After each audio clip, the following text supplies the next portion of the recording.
je la regrette, tout en la déplorant, parce que je considère que les préoccupations militaires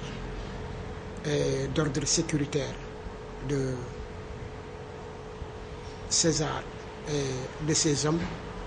ne devraient pas occulter pour autant le droit et la liberté d'aller et de venir des populations dans les meilleures conditions possibles. Et la construction de routes participe de l'amélioration d'aller et de venir des biens et des marchandises dans des zones qui sont déjà très fortement enclavées. L'intérêt de ces routes qui sont des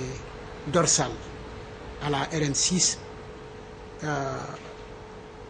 c'est de permettre que les populations qui sont plus à l'intérieur, jusque dans les zones frontalières, puissent accéder à la RN6 et de la RN6 puissent accéder aux différents marchés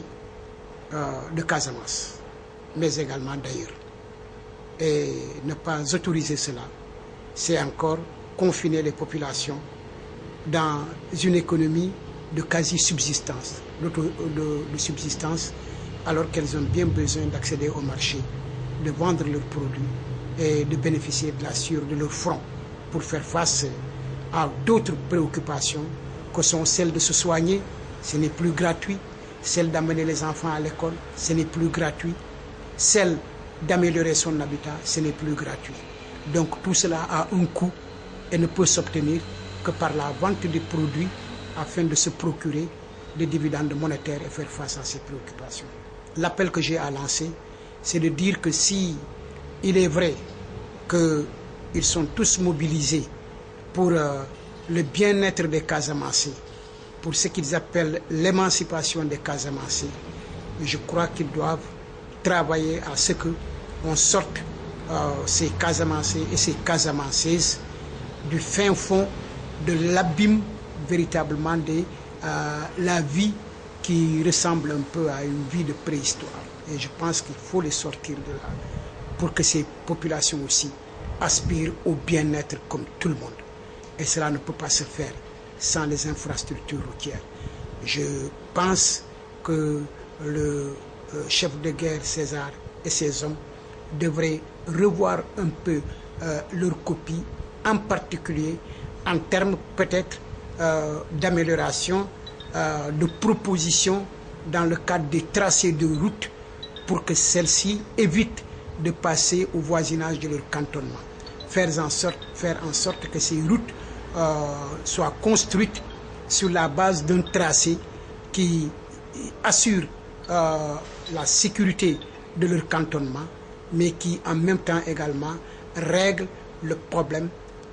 de déplacement des populations dans les meilleures conditions possibles. D'autres types de propositions peuvent être faites. En tout état de cause, le problème, c'est d'éviter que un cadeau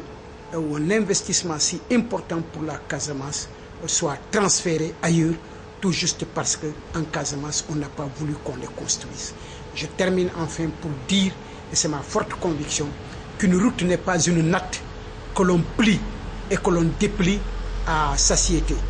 Le jour que, hypothèse pour hypothèse, même si la Casamance devait être indépendante ou avoir un statut spécial ou tout autre statut, ce jour-là,